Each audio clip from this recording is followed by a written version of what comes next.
Welcome back to my channel. ఈరోజు నేను చూపించబోయేది carrot, ఇంకా దీంట్లో శనగపప్పు కూడా వేస్తామండి. అది చాలా డిఫరెంట్ ప్రాసెస్. నేను ముందు ఈ శనగపప్పు అనేది ఒక చిన్న గ్లాస్ ఏదైనా తీసుకోండి, అది వాటర్లో నానపెట్టేయాలి.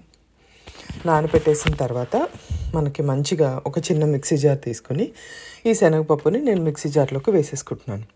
దీన్ని బరగ్గా రుబ్బుకోవాలన్నమాట. మీ కారానికి, కూర అంతటికి కారానికి సరిపడా పచ్చిమిరపకాయలు, దాంతోపాటే కొంచెం జీలకర్ర, ఈ జీలకర్ర వేసేసుకొని, లేదా దీనికి సరిపడినంత పసుపు, ఉప్పు కూడా ఇక్కడ వేసుకోవాలనుకుంటే వేసేసుకోండి. లేదనుకుంటే నేను కర్రీలో వేసుకుంటాను అంటే అలా కూడా చేసుకోవచ్చు. నేనైతే దీంట్లో వేసేసాను. దాంతోపాటు ఇది మాత్రం మిస్ చేయొద్దు, కరివేపాకు. దీని టేస్టే మారిపోతుంది. దాంతోపాటు 1 లేదా 2 వెల్లుల్లిపాయ రెబ్బలు. దీన్ని పేస్ట్ అస్సలు చేయకండి, చక్కగా బరగ్గా రుబ్బండి. ఆ తర్వాత ప్యాన్ పెట్టుకొని మంచిగా ఆయిల్ వేసుకొని, ఈ కూరకి ఏంటంటే మనకి కలుపుకోవడానికి చాలా బాగా ముద్దలోకి వస్తుంది అని చెప్పి నేను ఉల్లిపాయలు స్లైసెస్గా కట్ చేశాను. కట్ చేసి వీటిల్ని మంచిగా మనం నాన్ వెజ్ వాటిల్కి ఆనియన్స్ని ఎలా ఫ్రై చేసుకుంటాం అలాగా ఫ్రై చేసుకోండి. టేస్ట్ చాలా చాలా బాగుంటుంది. ఈ స్టెప్ని మిస్ చేయొద్దు. ఆనియన్స్ బాగా ఫ్రై చేయండి. ఫ్రై చేసుకున్న తర్వాత మనం మిక్సీ పట్టుకున్నాం కదా, దాన్ని తీసుకొచ్చి ఈ ఉల్లిపాయలో వేసేయాలన్నమాట. చూసారా, మంచి లైట్ బ్రౌన్ కలర్లోకి ఆనియన్స్ స్లైసెస్ కలర్ మారిపోయినాయి.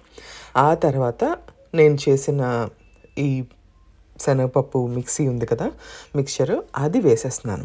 ఇది అడుగంటుతూ ఉంటుంది, కానీ జాగ్రత్తగా లోలో పెట్టుకొని దీన్ని మంచిగా ఫ్రై చేసుకోవాలి. ఎంతవరకు అంటే ఆ శనగపప్పుకి కొంచెం పచ్చివాసన అనేది ఉంటుంది కదా, అది పోయేంత వరకు ఫ్రై చేసుకుంటే సరిపోతుంది. ఈలోపు నేను క్యారెట్స్ని తురిమి పెట్టేసుకున్నాను రెడీగా. ఆ తురిమిన క్యారెట్ని మీరు ముక్కలైనా కట్ చేసుకోవచ్చు. నేనైతే పిల్లలు ఉన్నారు, అందుకని తురిమితే ఈజీగా తినేస్తారు అని చెప్పి నేను ఇలా తురిమి పెట్టుకున్నాను. చక్కగా తురిమేసుకొని మంచిగా మనం ఈ కర్రీలోకి వేసేసుకుంటాం. ఈ కర్రీలోకి వేసేసుకున్న తర్వాత మీరు ఇంకా అడుగంటిపోతుందేమోనని అస్సలు భయపడకండి. చక్కగా కలిపేసుకుని మూత పెట్టేసుకోండి. లో ఫ్లేమ్ మీద మాత్రమే పెట్టుకోండి. క్యారెట్లో నుంచి, ఉల్లిపాయలో నుంచి అంతా కొంచెం మాయిశ్చర్ అనేది ఉంటుంది కదా, వాటర్ అది వస్తుంది కదా, చక్కగా మనకి ఉడికిపోతుంది అనమాట.